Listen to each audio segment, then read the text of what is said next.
All right, episode 3. Woo. Hi, everyone. I'm Elliot. And I'm Jamie. And we're your hosts of Love With. Love With. And here we're sharing our love story and some of the insights we've taken away from it. And please excuse my husband's voice once again. Vocal cord dysfunction, and he's working on it. He's got great voice, usually. Yeah, bear with us. We really wanted to get these contents out, kind of pushing through. Appreciate that you guys are tuning in. Yes. This is pre-Valentine's. We're filming this, but this episode we are talking about Valentine's Day. Yeah, that weekend was pretty significant moment in our relationship. So episode 2, we talked about our Instagram incident, which was very important in that stage. I realized that I really liked you because of the amount of jealousy that I had, but I also had another layer of emotional response that came from my past experiences, and I had to work through that. And through that journey, you saw, wow, this woman knows how to communicate. Yeah. And yes.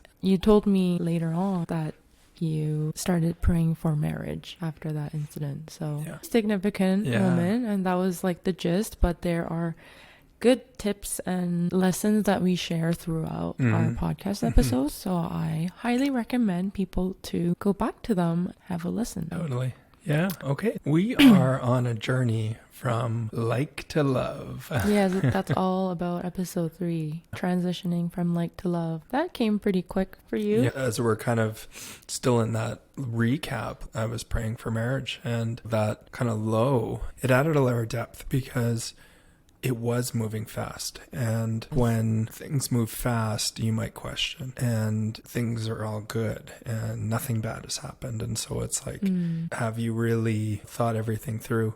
And the meaning behind that conflict was, okay, we have faced something and journeyed through something.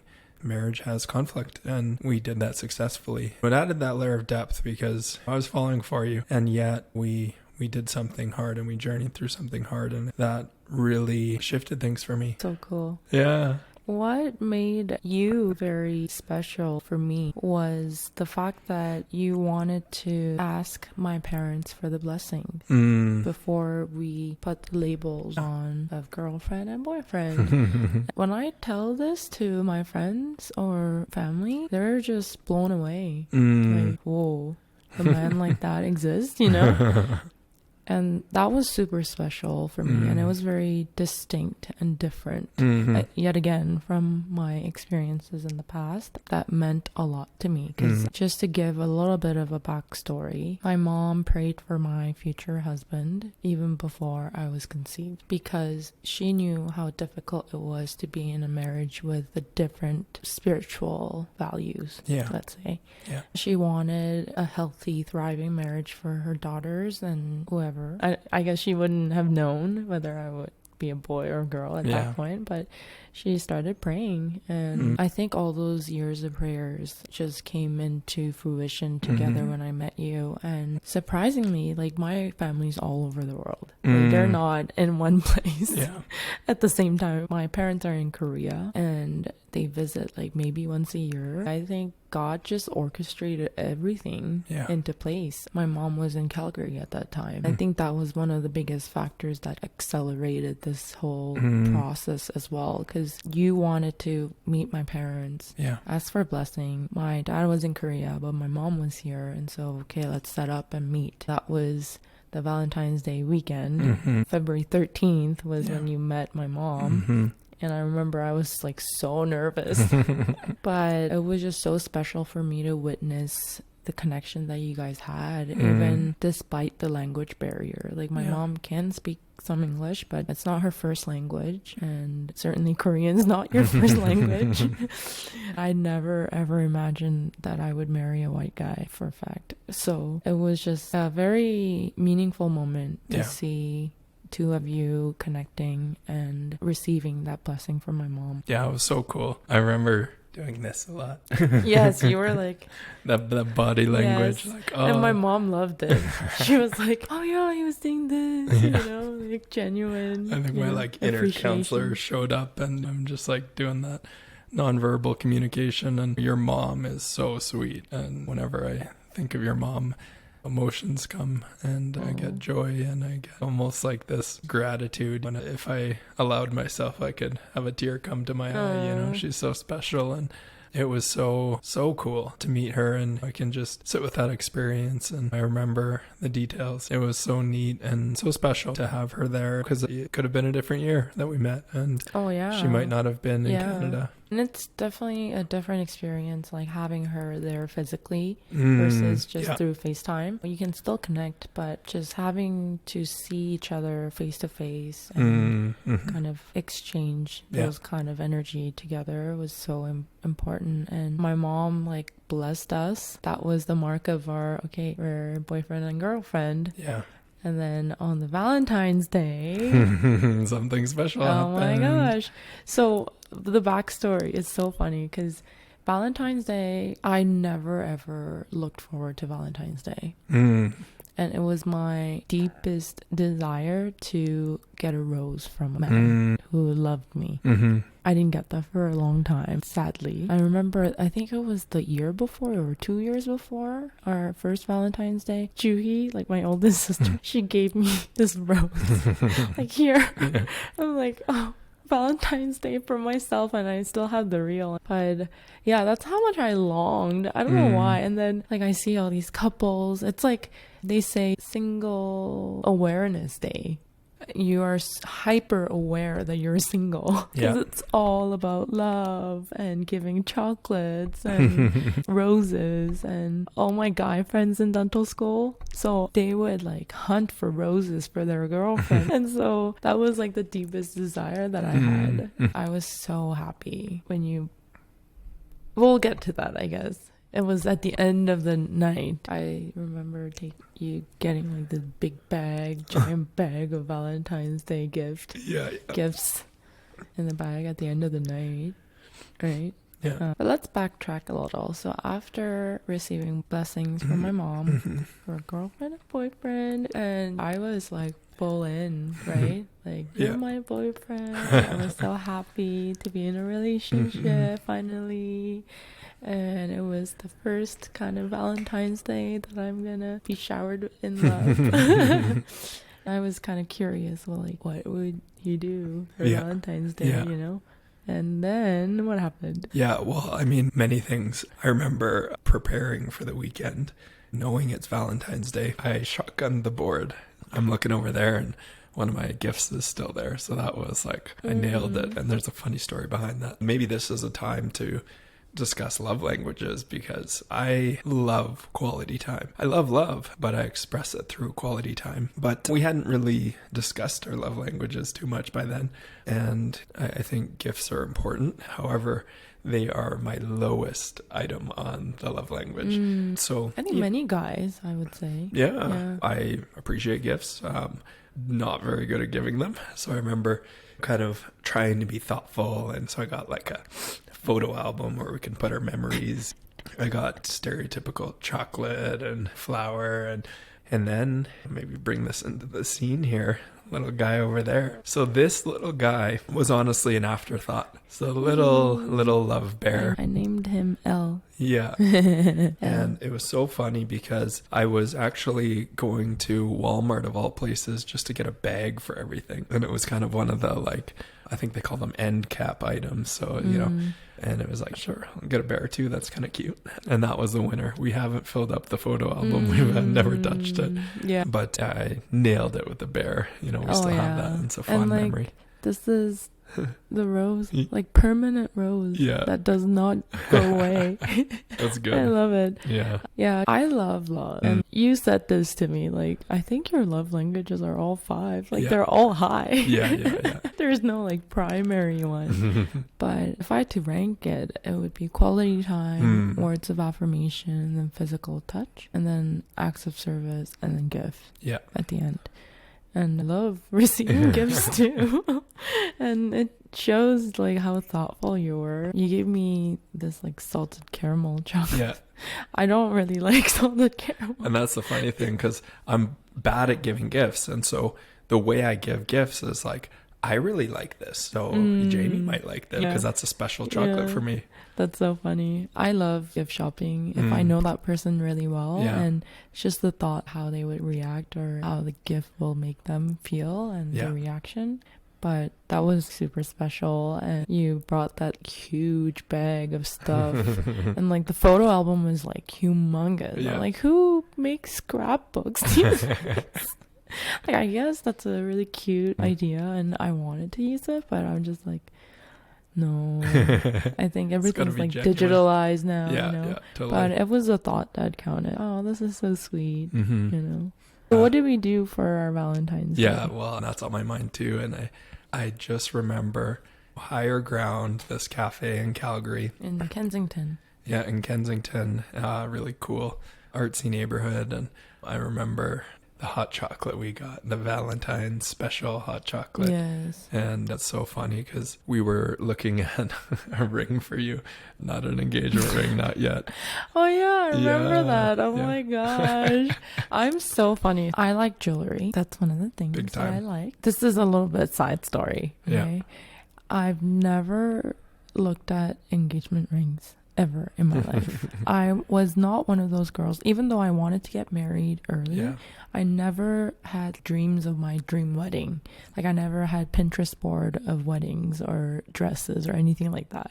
And then ever since I started seeing you, I was like looking at engagement rings and I was like, whoa, Jamie, what are you even doing? Are you going to marry this guy? But then I'm like, well, even if this doesn't work out, it's good to know what kind of ring I like. Yeah. So I started like looking at it, and then the algorithm is like, once you search for something, it just keeps coming up. Yeah.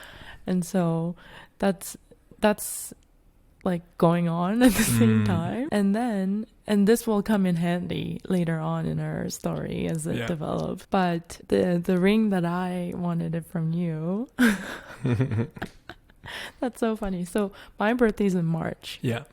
I have 2 birthdays. One's lunar calendar birthday in February. So birthday was coming soon, right? So birthday was coming soon. And I was just thinking like, oh, I would love to get this ring from him. Yeah. And I don't know what your gift budget is or anything like that. And I felt like, is this too much to ask? But then it was just the thought like, oh, because I could ask my sister to get it for me. Right. You know? Yeah. But then I'm like, oh, but then if I get it from him, I can look at it and then I can remember him and think about him. Yeah. And I'm like, that would be so special. And I really wanted that ring for my birthday. And then I was really debating, should I mention it to him? Should I not? And what if he thinks I'm like super materialistic, you know? It's not easy for someone to like ask. Now that I think about it, I'm like, that's so funny. I loved it. Yeah. But then I just didn't want a gift that you were so thoughtful, but then like I don't use it. Yeah. You know? Exactly. And I think it was at Higher Ground. We're looking. Yeah, for a ring. I'll reflect on the ring. Yeah. Just to share this, I loved that you said, this is what I want, because I'm hopeless at giving gifts. So it was like, great, here's something practical that I can get my love, and it was perfect. Yeah, so I like gently asked you like, so I have this ring that I really like, and it would be very meaningful if you can get it for me for my birthday. And then you were like, oh yeah, like show me. Do you know the size? And I'm like, I like prepared. Like I knew my size. Yeah. And so you were like, yeah, of course. And so I think you really like that. So ladies, don't be afraid to tell your man what you want. We're very practical. So I think generally respond well to that. Yeah. And I was so happy that you were just, yeah, totally. Yeah. And I was like, really? Really? and then you wrote like a secret message on the order form. Yeah. Right? We purchased it together. Yeah. And then I was to receive it as a gift when the ring arrived, and it's on my middle finger. I don't know if you can see, but and the cool meaning behind that was we gave it a meaning, and it was like a promise ring, right? Yes. And again, I think it just speaks to the depth of the relationship at that point. It was very intentional. You know, I got the blessing from your mom, and here's kind of leading into a very special moment that night, right?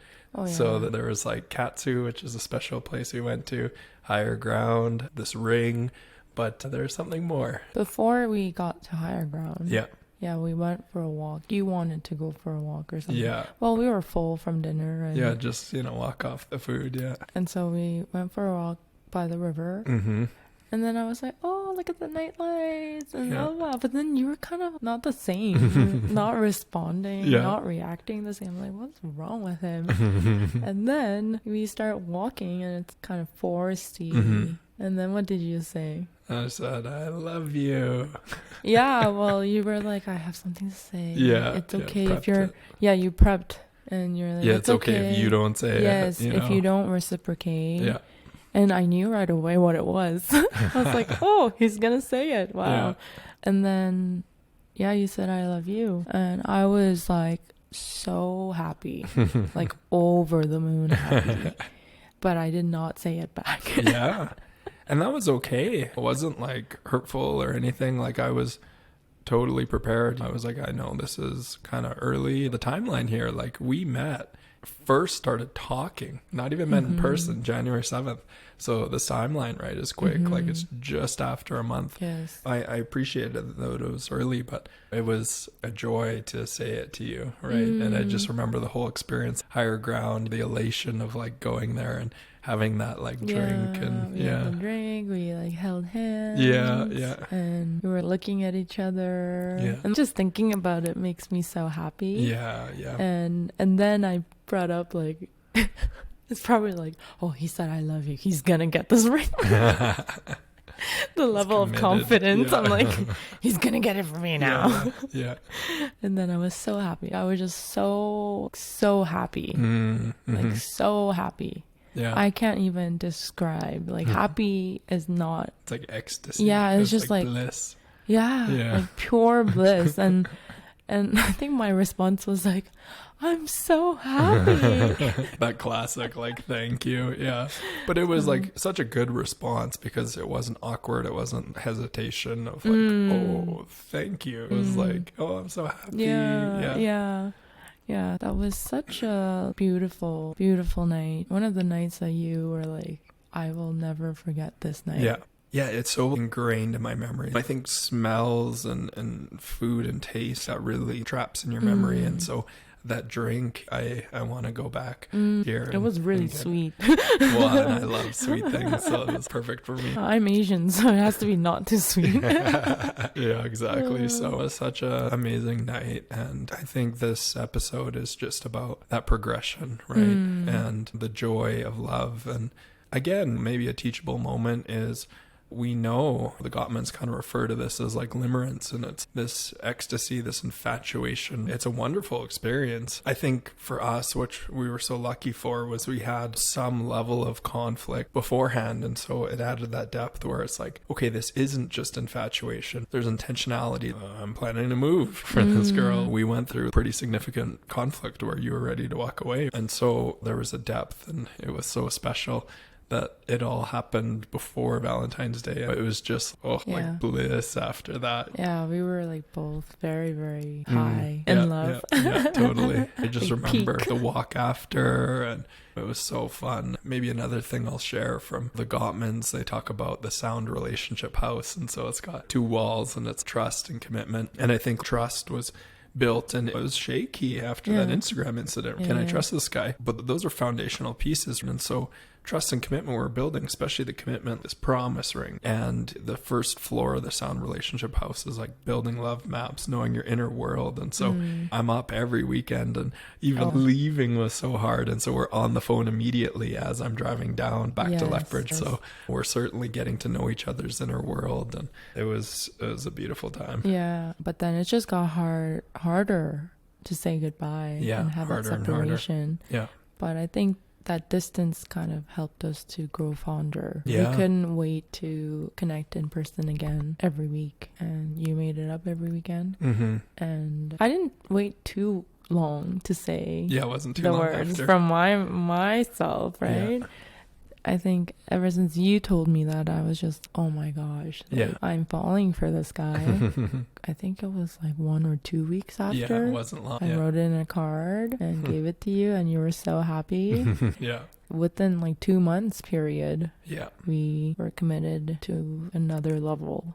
I guess we'll wrap it up here. Yeah, the foreshadowing is talking more about our story and commitment and some of the key moments of long-term commitment, right? Yeah, it's exciting. This was my favorite episode so far. It's cool doing this before Valentine's Day and just getting into the memories and the feels. Yes. And this is so special. So I hope you guys enjoyed it. And just to wrap up, Valentine's Day can be so lovely, but at the same time, if you have expectations for a special day and it's not met, you get really sad, right? Yeah. And so give yourself love and give the people around you love. Doesn't have to be intimate partner, whether it's your mom, dad, family, siblings. Just celebrate the day to give love and receive love. I love that. I think that piece to be mindful of, that not everyone has that special someone yet, and I think sometimes that day is really, really hard. I was like, there for many years. I can relate. I'm a total guy. I didn't even care. It was just like, whatever, it's another day for me. But I think not everyone is there, right? And they take that to heart. One practice we've really developed is that practice of gratitude. When we are down, when we are fearful, like that practice of gratitude can really ground us into what we do have. We might not have that special someone, but we have a family member we love or a best friend we love. Who can we love? Yeah, exactly. So we're wishing you very well. Yes, the best Valentine's Day. Yes, exactly. Don't lose hope for the single people. Microphone. For the single people. Oh, look at that. Whoa, fun. Look at that. Let's do that again. Let's do that again. Whoa. Woo. Let's see if mine does it. Just yours? Yours did it before. Oh, just mine again. Can I say my Korean? Nomo nomo sarangheo.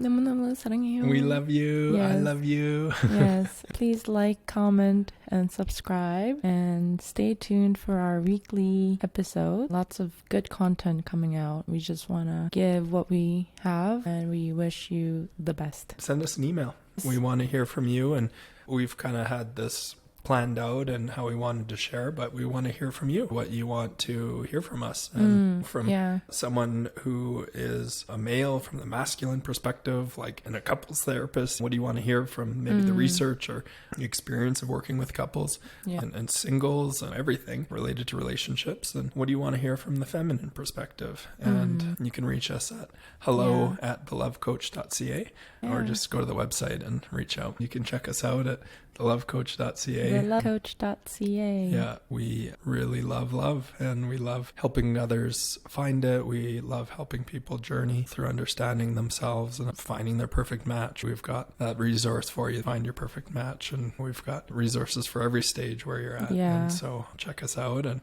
we look forward to serving you in the future. Leave a comment. We Exactly. love you. We'd love to hear from you. Okay.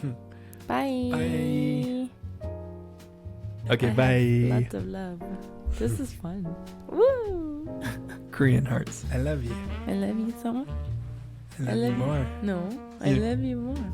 I love you most.